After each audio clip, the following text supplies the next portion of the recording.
It's lights out and away we go.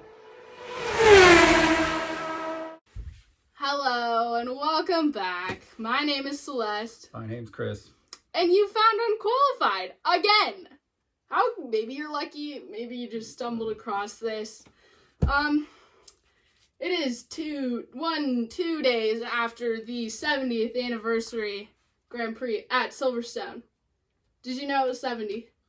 Yeah, makes me feel old. Well, let me just tell you, I have a list of 7 things that are also turning 70 this year. Really? Let's hear it. Just for you. Okay, ready? Number 1, the first credit card. Wow. You could only use it in diners. This is high-tech research. I got it all off Wikipedia. Hey, when I was a kid, you asked to slide. They put the credit card in a carbon copy, and they went with this machine that took an imprint of your credit card. There was no electronic stuff. Number 2, the pacemaker. Aren't we Yeah. lucky? Well, we aren't. My heart still works just fine. Hopefully just I so you know. won't need one. Power steering. Yeah? Number 4, I really like this one personally. Dr. Phil. An American icon. Okay. Do you agree? That was his 70th birthday, is what you're saying? Yeah, this year. Well, he's not 70 yet, but he will be later on in the year. All right. He was born in 1950. Okay. Number 5, Stevie Wonder.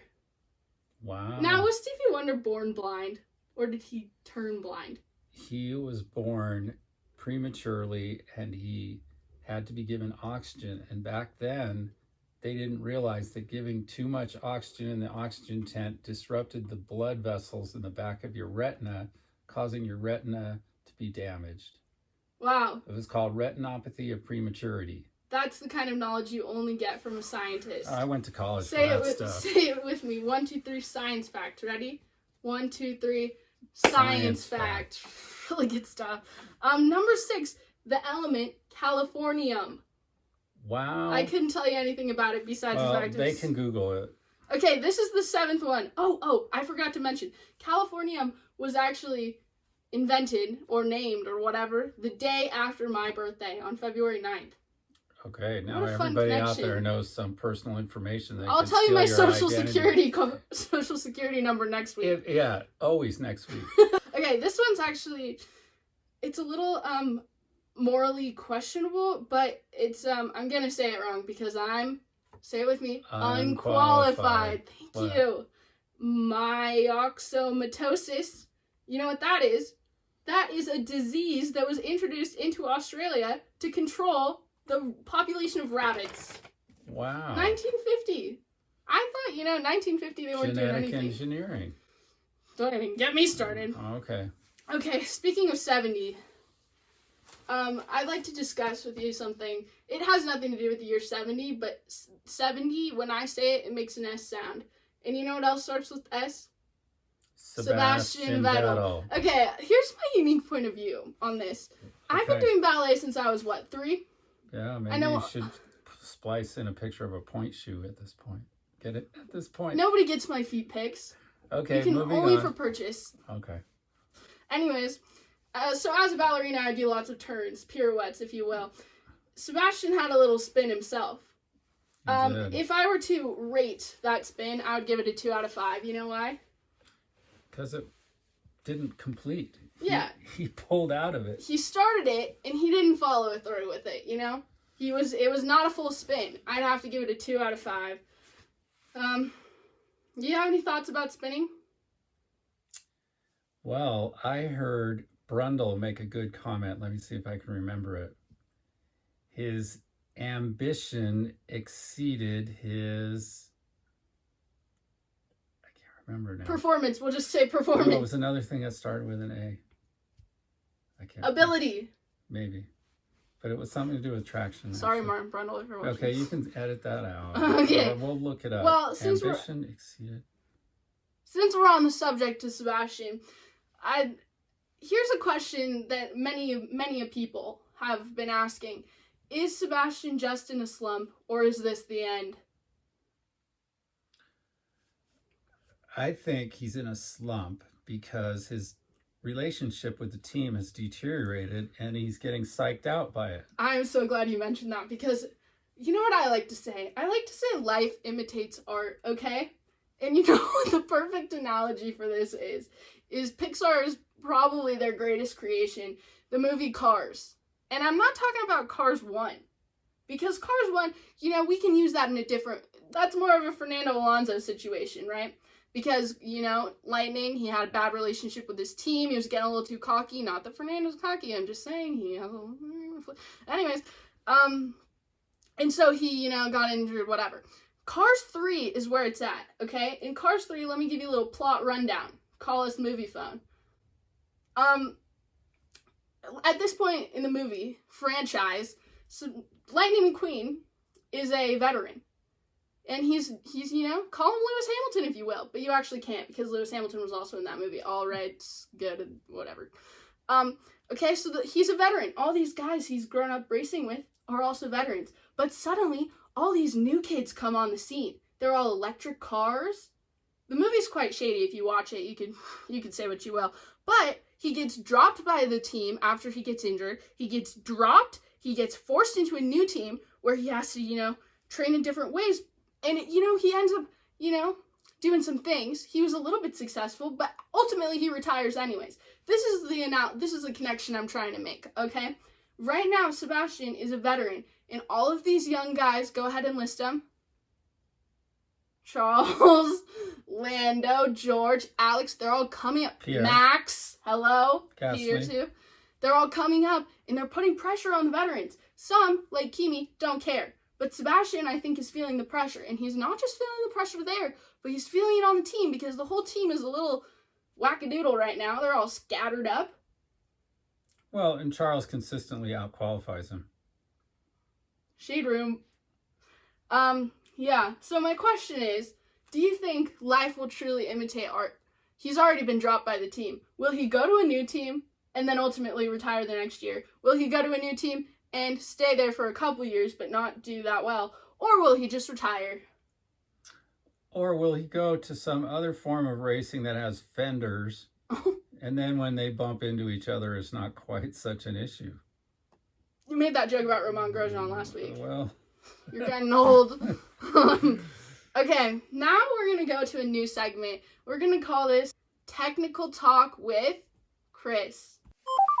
The question, I came up with this question my very own self because I am unqualified to answer it. Yeah, I know what DRS is. Drag reduction system. Holla. Okay. I don't know. Here's the question I have though. And this maybe speaks about my own interest in racing, but I do get distracted when it pops up on the screen. It says DRS enabled. Who is enabling DRS? Who is in control of that? Race control is in control of it because they don't enable it during the first 2 laps. Why? To prevent people from doing crazy stuff when they're all next to each other, because DRS depends on you being within 1 second of the next car. Well, if you think about it, in the first turn or the first lap, a lot of cars are within 1 second of each other. So if you got car A, B, and C all together, oh, props, and they're all within 1 second of each other, they all get DRS at the same time, and then they all have lost downforce at the same time, and it's the same as if they hadn't enabled DRS. And then what if this guy just happens to be ahead so he doesn't get DRS, but these two are within these two are within 1 second, and then they're not, and then they are. It could just get confusing when they're that close together in a whole pack. So after the first 2 laps, they enable it, and it stays on. And it's controlled because they have some electronic looping sensor in the DRS zone where it starts, and so that they can tell at the beginning of the DRS zone if the 2 cars are within 1 second of each other. So therefore, of course, he doesn't really have a Formula 1 type wing, but therefore this car gets a light on his dashboard. He can choose to push the button that opens the flap in his wing, allowing him less downforce, less drag. He doesn't have to, but right. I think they're all like, they got their finger right next to that button when they know they're going into the DRS zone. I also did look it up, and they're allowed to use DRS if they're all by themselves, but when? Not during the race. During qualifying. Because if you think about it, if they were not allowed to use DRS during qualifying, then their qualifying times theoretically could even be slower than the lap times it's set at the end of the race when they're low on fuel. That's true. So Wow. pretty interesting. When they go into the DRS zone, it is controlled by race control. And I guess it's possible the race control could mess up sometime and forget to enable DRS or something. But I think like the guy probably has one job. He is the DRS meister. It seems like that could be a job I'm capable of doing, but I would also find a way to mess it up. I don't know. The guilt I would feel. I also learned a small bit of trivia. Trivia Under fact. poor visibility conditions when it's wet, they don't give them DRS because they don't want people making risky maneuvers when it's raining. They want them to like not be able to overtake as easily. Unless their name is Max Verstappen, who is The Rainmeister. the Rainmeister. Should we talk about Max? Max was... never fails to impress. That's true. Despite his comments about grandmas, which I found a little bit derogatory. Totally kidding. Maybe I'm not. I thought That'll that always was that up great. to you. I thought the fact that Max could actually express his opinion and not feel like he's being told what to do constantly. Hold on. Like Sorry, can you hear me? he has some cred, he has some willingness to be a team member, but he also, leave me alone, I know what to do. He's following in the footsteps of other great race drivers. That's true, and that's what makes him great. That's just, overall, if you want to be a leader, you have to have some confidence. That's coming from me, who has never led anything in my life. Because maybe it's because I don't have confidence. We're talking about Max, of course, because he was the race winner. If you don't know that he won the race, maybe, first of all, you probably shouldn't have come here because we're not going to talk about the rundown. We're just going to talk about what we found interesting because we both have ADHD-related problems. Anyways, so, yes, there were lots of jokes about grandmas. Say what you will. Was it a little sexist? Why is it always grandmas that are related to being slow? Could it never be grandpas? Mm-hmm. All grandparents are slow. Maybe not all of them. Maybe not Max's, apparently, because he got it done. So that's Max. You're a big Max fan. You love Max to the max. That was a bad joke. Yes. You're going to talk about Lewis today? Boy, am I going to talk about Lewis. I am going to talk about Lewis, and it's just because, if you know me, maybe you don't. Maybe this is the first time you've ever heard my voice. You know that I'm not a Lewis guy, girl, whatever. I'm not the biggest Lewis fan, okay? And it's just because I think that he's great, but there's nothing wrong with knowing you're great, but sometimes you let that greatness get to your head, and suddenly your head blows up, and you have a problem when you're not the race winner every single week. And if you have to try and find fault with the other team's strategy by insinuating that they underinflated their tires, like, come on, maybe I have a comment for this whole weekend. It's Mercedes, not Mercedes. They have more money, more horsepower, more downforce, more drag, and more loading of those tires to wear them out in fast corners. Yeah, and, Toto said it. The comment we're talking about is, I'm going to put it in right here, soundbite. You must have less pressure in his tires or something. It's not cheating just because you don't. This is something that we all need to learn. This is what I'm going to call a new segment called Life Lessons by Lewis. Just because somebody is doing something a little bit better than you does not mean that they're cheating. The car was better. Toto even said the car was better. Also, let's talk about Lewis one more time. So they decide to pit him, and all of a sudden you see a big brake log up in pit lane. Was he speeding in pit lane? What's your hot take? I think he was right on the edge. I think I saw the picture. When he locked up his brakes, he was behind the line. Granted, once again, I'm unqualified, so I don't really know how it all works. Yeah, but I think that sometimes it's kind of like the radar in a regular road, cops catching you on radar. If you're on your brakes hard enough and you're decelerating, the radar doesn't know if you're going 54 or 59 because your car's under deceleration. Okay, but here's one thing I'll point out. The commentary box is usually in pit lane, is it not?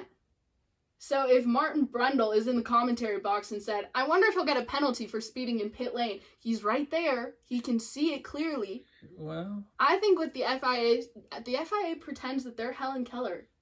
Cannot see, cannot hear. And whenever it comes to Lewis Hamilton, we just look the other way. Much like the justice system in the United States when it comes to certain people. blind justice. Good joke. Stevie Wonder related. Happy birthday, Stevie Wonder. And the last thing, before I'm going to close this whole thing out with Lewis, because I could rant about it for hours. Yeah, we've heard enough. When he's, jeez, when he says he gets second place and he goes, it wasn't our best day.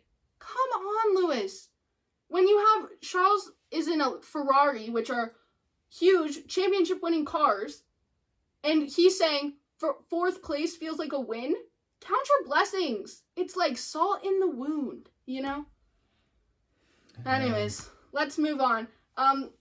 We could talk about this race a lot. I think anytime there's not a safety car or rain, I get a little bit bored. I get a little bit uninteresting, and it's just because I like the drama of it. But you know who brought the drama? Alex Albon. Alex, he doesn't get a lot of credit for this, but he is a good overtaker. And maybe he doesn't get it done in qualifying. In fact, we'll talk about that in a minute. But in the race, he knows how to overtake, even if it's with his friend. And I was watching a Sky Sports interview, I think, with Alex after the race, and they were just walking through his overtakes. And he made an overtake on Lando early in the race, I think. And he said, yeah, I knew that Lando was slow in that corner, and I knew that he tended to drift a little wide, so I was a little worried. But it's like, that's the kind of thing that makes you a smart racer, I think. Strategy, and knowing what your competitors do, and knowing what they're not strong in. Yeah, and being able to be observant of all that and keep it all in your head while driving 200 miles an hour. Yeah. Piece of cake. Coming from... I've never driven past 82 miles per hour, personally. I like it that way. 65 is my goal. We won't tell our car insurance company this. Why? They're pleased I'm a safe driver. Okay. There's a saying in maybe not just dance, but we say it in dance. Sometimes you're a practice champion or a rehearsal champion. That's what we call it in my life. And sometimes you're a performance champion. I think Alex is a performance champion. And that's, in ballet, obviously, that's what you want to do. It doesn't matter how you rehearse as long as you go out and you nail your triple turn on stage. But I think it's so different in racing because you have to, sometimes in order to be a performance champion, you have to be a practice champion and you have to qualify well, which is the only reason I worry about Alex, because just knowing his team environment right now. With that being said, he did get 5th, so... I feel like in our last little podcast, we made some Silverstone predictions, or maybe we wouldn't call them predictions, we'll just call them things that we wanted to happen. And I'm pleased to admit only one of those things came true. I'll just run down our list, okay? Number 1, we wanted anyone but someone silver to win. That happened. We did good on that one. We got Max in there. Yeah. Max is wearing blue. We also wanted a Nico podium. Nico Hulkenberg did not get a podium. We also wanted Carlos in the top 5. Carlos did not even end up in the points. Yeah. But here's a kind of win. But Lando was in the points. Yeah. Okay. Well, we can talk about that in a minute. Here's a kind of win. We'll call it a so-so. Alex and Charles, we wanted them to do well. They both got in top 5. Charles got P4 and Alex got P5. They didn't do as well as we wanted them to, but I think both of them showed their talents today. Best of the rest. Best of the rest, indeed. Even though they are technically in the best. I know, but now they're sort of the rest. Ferrari is, yeah. You're right. Anyways, maybe next time we'll refrain from making predictions about Spain, because I think we put some bad juju into the universe. Speaking of Carlos, there was some pit lane drama. And I've noticed this. Okay, I'm going to start this off by saying I have all the respect in the world for the mechanics or pit crew. They call them mechanics in Formula 1, not the pit crew, right? A little of both. A little of both. Doesn't matter what I say then. I have all the respect in the world. I think their job is really hard. It's totally high pressure. But I have noticed in not only Formula 1 McLaren, like McLaren F1, but also in IndyCar, in Aero McLaren, both of their pit crews seem to have some issues. And I don't know if it's the equipment, I don't know if it's just not getting enough practice or what. But, you know, you look at a team like Williams always has fast pit stops. That's the one thing that they are so solid on. So I wonder, I'm just putting it out there. Zach Brown, do you need to reevaluate? Do you need to do some weight training? Maybe it comes down to you. Be a leader and show that you can be with your team. That's my proposal to Zach Brown today. That's my new segment called Proposals to Zach Brown. It will never be marriage. Okay, well. Okay. Anyways, speaking of pit lanes, I have a question. I don't know if you'll be able to answer it, but I'm just putting it out there. What happens? It's a little chaotic. Say the rain comes and everybody's going into the pit box to put on wets. What happens if you accidentally drive past your box, like your team's box? Do you have to stop? You mean like not just slide in past it, but actually like miss you pass it? Then you got to go around again. You don't have any other choice. That's so embarrassing. If that happens to you, you should just quit. Anyways, I just have this image in my head. I don't think it's a memory. It's just something I worked up in my dreams. You're driving your car, right? Your Formula 1 car. Maybe not, you is subjective. You're a Formula 1 driver in this fantasy world. And you drive right past him and you stop, and then your whole team has to come back and push your car. That is humiliating. I don't think they're allowed. If you miss it by that much, You just have to go around. I think you have to go around. The debrief that would happen after that. Good thing it's just one of those worst case scenarios that I make up in my head. Yeah, it just never seems to happen though. I'll do some research. I'll get back to you next week. Okay, I guess. Here's another segment that I'm starting. It's called Celeste's Unqualified Racing Advice. Every week, I'm going to give one driver some unqualified racing advice. I know nothing about racing. Once again, the highest I drive is 82 and my preferred speed is 65. Okay? So, here it goes. This one is to Sebastian and Daniel. Both of them had a little tipsy-turny spin. Here's what my advice is. I'm going to put some music behind this. If you're thinking of doing a pirouette on the track, you should commit to it. Do the full 360. Spot your head. Perfect arms in first position. Maybe high fifth if you're feeling fancy. Okay. I'd like to see a clean single turn. You will land in fourth position. You will have your chest up and your head up, and you'll be looking up at the queen, you know? And then you will get along with your race. Okay? I'm not talking finish fourth position overall. Fourth position as in the ballet position. If you don't know it, that's okay. I'm not going to judge you. And if you simply cannot do the full turn, then don't spin. So your options are full 360 and make it interesting, or just don't. That's been today's unqualified racing advice. And you know what driving advice I can give to you? What? Which would also apply to some other people. In the first turn, stay off the curbs. Okay, I hit a curb 2 times in my life. Okay. As we near the end of this podcast, you could call it the last lap. Speaking of last laps, we're going to talk about last lap Lando. A situation, a saying, only made possible by Scenario 7. I think, okay, obviously, if you don't know what Scenario 7 is the mode on the steering wheel that Lando pushes that just gives him magic super overtaking powers. He used it 2 times, I believe, in 5 races. And it's moved him up in the points. That's how he got his podium the first race. I think the fact that he has not used Scenario 7 every single race shows that he's very mature. Because I can see how a lot of young guns that would get in there, I'm not mentioning anybody in specific because I don't know anybody that would do this, but I think I can see how a young gun would get in there and notice that they're maybe in P11. And they want to try and overtake and get into the points, and so they would use the Scenario 7 and it would just burn out their engine. So I think the fact that he knows when to use it and he knows when to refrain shows that he knows he's a mature guy. He's got some brain power. Some strategies. Yeah. Wow, should we be strategists? Maybe. Probably not. I think that the time spent on the sim probably helps him too. Oh, definitely. That's true. No, yeah, because you have to be everything when you're racing on the sim. I wouldn't know. It causes me severe anxiety to do that. Too fast. Not 82 miles per hour. Okay, let's finish it out with some drama. So, this one you're going to like. This is something I found today. I heard about this from Formula1.com, which is the only publication I skim, maybe not read. I'm getting there. I'm going to work my way up to reading them all. Okay. The headline was, I'm not quoting this, I'm just paraphrasing. Nico Hülkenberg is considering a seat for 2021 in Alfa Romeo Racing. This means 2 things. 3 things. First of all, I'm sure he has lots of offers, and that was just, I didn't read the article. Number 2, Kimi's going. That was your prediction for Kimi. I hope you didn't speak that into the universe, because you're going to be bored if Kimi leaves. Yeah. Number 3, Giovinazzi's going. Now, I said I would look into Giovinazzi, and I simply did not.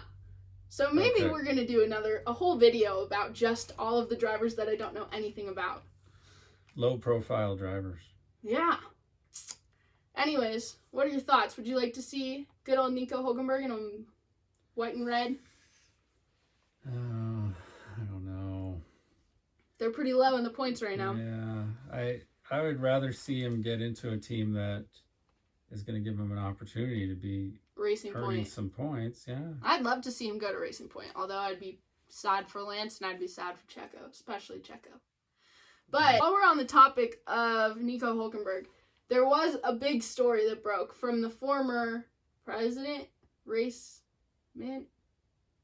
big guy in charge at Mercedes, that said if they weren't going to sign Lewis, they would have signed Nico. Which, years ago. Years ago. Like he would have been a 6-time world champion. 8 or something. By now. And I understand it would have been confusing because it would have been Nico Rosberg and Nico Hülkenberg. It would have been a little confusing. But, are you kidding me? You'd have 2 German drivers on a German team. They have a lot in common. But I do think, I just want to see Nico do well. Because I think that is like, I wonder how he reacted to that. Seeing that headline. Because to me that just so feels like salt in the wound. Like someone just stabbing the stomach or twisting the knife, because he's like this guy who has never even gotten a podium, and then to hear that you could have been the guy that always gets the podiums. I don't know. Everything happens for a reason. Maybe it'll happen in the future. He must have had some hint they were considering him. Oh, probably. Maybe. I wonder. I don't know. I should look into that. I won't look into it. I'm going to say I'm going to look into it. Maybe you should try and contact Nico. Oh, yeah, because your people could get their people. So you're my people, basically what you're saying. Maybe. I'll have my mom call your mom. Maybe. We already talked about McLaren's misfortune, although big weekend, not this weekend, next weekend, big race coming up, Indy 500. They're going to have 3 drivers.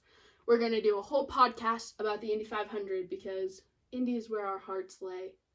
Indy is the only race that we have attended in the past 10 years of open-wheeled racing. Speaking from only myself. I don't know. Have you? I feel like I would In the remembered. last 10 years? You were too busy raising a child. Yeah. Sorry about that. So we'll talk about more of that. You have anything exciting about Indy? About Fernando Alonso specifically? Racing for McLaren in the Indy 500? The thing about Indy is it seems like stuff happens. Stuff does happen. And there are wrecks that take out people that are totally innocent. Yeah. There are mechanical failures, although the mechanical failures aren't like they used to be. But there's always failures. You notice something always happens in pit lane. Obviously, last year it was heartbreaking for us. It's always on the same weekend as the Monaco GP, except obviously this year was a little different. We changed from the Monaco GP to the Indy 500, and Alexander Rossi's, who's our guy, was doing so well, and then he had that issue in pit lane, and you could just see his frustration. And, it cost him the race at the end of the day, but yeah, stuff happens. It's a whole gamble. IndyCar has had 3 different race winners this year. Let's face it, all they have to do is go fast, turn left. Welcome to my life. Just kidding. 82 miles per hour cap.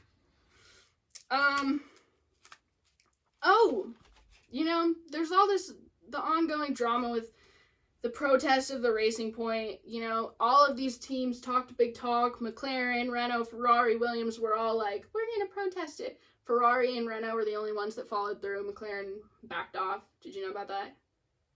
We'll see what happens. Well, I don't think anything. You know, my advice last week was what? Just drop it. Get on with it. Steal somebody else's brake duct. Just kidding. No, like it's not stealing. It's using your resources wisely. Yes, available resources. Borrowing.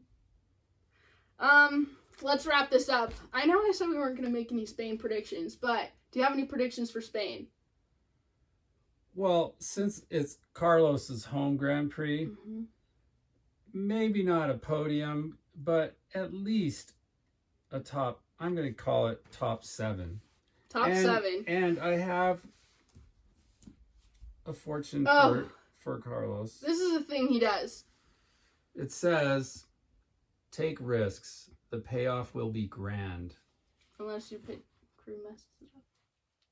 That's a good one. This is a thing that my dad does where he'll get a printed fortune from Panda Express, which is a fast food restaurant if you're unfamiliar. He takes it to heart. He reads that fortune. He really, really, really vibes with it. He sleeps on it, and then he will go into a random place like the bank and immediately give the fortune to a teller. I feel like it makes everybody uncomfortable, but it makes you quirky, so maybe you should just stick with it. I will tell you something I'm excited for in Spain. I've been very clear. I think I have a lot of respect for Claire Williams. I like the gal. She's a cool lady. Something that I really like that their team does is, once again, I think maybe we look at this from the idea that they are a development team. They're focused around development, not only just their car, but for, you know, the future of racing and the future of cars and for the future of drivers. So what Claire does is she'll let her reserve drivers or her drivers from the driver academy race or run in free practice 1. I think that's so cool. She did it with Jack Aitken.